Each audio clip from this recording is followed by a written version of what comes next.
BBC News with Sue Montgomery. US officials say that the director of the CIA will take part in high-level talks in the coming days on efforts to free Israeli hostages still held by Hamas in Gaza. William Burns is scheduled to meet his Israeli counterpart, as well as Egyptian and Qatari officials. From Washington, Tom Bateman. The US spy chief and his counterpart from the Israeli spy agency Mossad will meet Egypt's intelligence chief and the Qatari Prime Minister Sheikh Mohammed bin Abdulrahman Al Thani. That high-level discussions are taking place in person between four key players who negotiated the last hostage deal is significant. More than 100 hostages are still being held by Hamas in Gaza, while Israel's siege and the ongoing war continue to inflict a devastating toll on civilians. Hamas wants a permanent ceasefire in return for freeing hostages, which Israel's leadership has made clear it won't accept. Federal police in Brazil have carried out a series of raids against members of the intelligence agency accused of illegally spying on public figures under the previous government.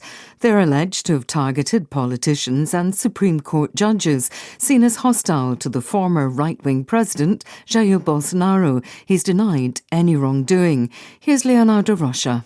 Many times during the Bolsonaro government, there were allegations that he was putting the secret services and also the federal police and people close to him to his service, basically to protect his interests and to protect people close to him, including his children. 3 of them are politicians. They were being investigated, and these are the main allegations that link him to this alleged parallel scheme inside the intelligence agency. A senior member of Donald Trump's administration during his presidency, Peter Navarro, has been sentenced to 4 months in prison for contempt of Congress. He was convicted after he ignored a subpoena from a House committee investigating efforts to overturn the 2020 election result. A convicted murderer in the state of Alabama who's due to be executed by Friday with nitrogen gas has issued a statement. Kenneth Smith and his religious advisor Jeff Hood said the eyes of the world were on what they described as an impending moral apocalypse. Mr. Hood said such an execution sent a terrible message to the public. As long as we meet murder with murder, we are going to continue living in a society that is comfortable with murder. The state killing someone does not put us in a position to criticize those other folks in our society who kill. How can you teach a society not to kill by killing? I think that this is a horrific moment, not just for Kenny, not just for myself, but also for the entire country. World News from the BBC. Police in central Nigeria's Plateau State say 9 people have been arrested in connection with renewed attacks in the Mangu area. At least 50 people are reported to have been killed in 2 days of intercommunal clashes. Villages near Mangu town were targeted by armed men on Wednesday, a day after mosques and churches were set on fire during confrontations between 2 rival ethnic groups. The military government in Mali says it's ended an internationally brokered peace deal with separatist groups in the north of the country.